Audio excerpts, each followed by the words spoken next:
लाहौर में पाकिस्तान तहरीक इंसाफ का जलसा इंतजामिया ने दिए गए वक्त के मुताबिक खत्म करवा दिया है, जिसके बाद क़यादत और कारकुनान अपने घरों को रवाना हो गए हैं। इस पर हम बात करेंगे डॉन न्यूज़ के रिपोर्टर मियां शुएब से। मियां शुएब, आप हमें बताइएगा कि तमाम प्रोसेस पुरअमन रहा?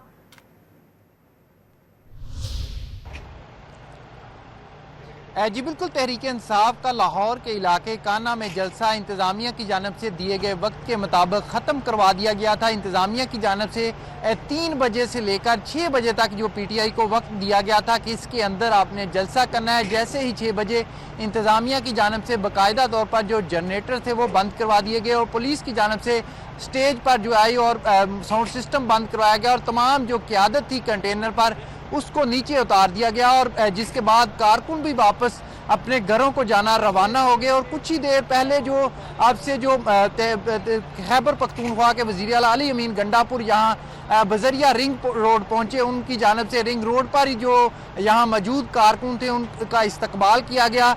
उनकी जानब से जो अपनी गाड़ी से उतरकर कारकुनों के जो शुक्रिया अदा किया गया और उनकी जानब से जो PTI के हक़ में नारेबाजी की गई, जिसके बाद वो जहाँ से रवाना हो गए वो भी जलसागाह नहीं पहुँचे। क़यादत जो है जैसे ही जलसा ख़त्म हुआ क़यादत जलसागाह से रवाना होगी और जो इंतज़ामिया थी वो अपना सामान पैक करने लगी और पुलिस की जानब से तमाम कारकुनों को यहाँ से जलसागाह से वापस भेजना शुरू कर दिया गया। अब क्योंकि जलसा इंतज़ामिया की जानब से 6 बजे का वक्त था तो 6 बजे उसको ख़त्म करवाया गया। अब जो है वो कारकुन भी अपने वक्त के साथ जो है वो रवाना हो गए और इस वक्त जो जलसागाह है वो मुकम्मल तौर पर खाली करवा दिया गया और जो स्टेज था वो भी कंटेनर यहाँ से रवाना कर दिया गया है। जी।